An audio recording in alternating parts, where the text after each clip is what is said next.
অনেকেই আছেন এই ফেলম বিচিটা চিনেন না।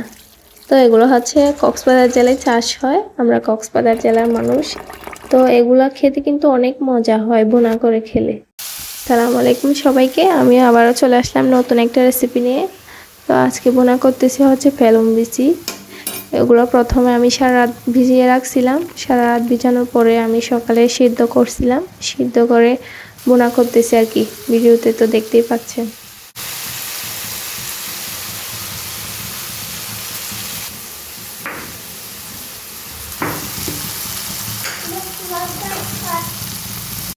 ফেলম বিচি বোনা কিন্তু অনেক মজার।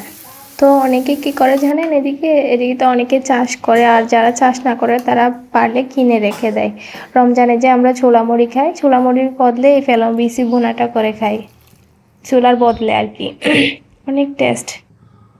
আমাদের ভিডিওগুলো ভালো লাগলে like, comment, share and subscribe করে পাশে থাকবেন। আপনার একটা সাবস্ক্রাইব আমার সামনে এগিয়ে যাওয়ার অনুপ্রেরণা। ধন্যবাদ সবাইকে।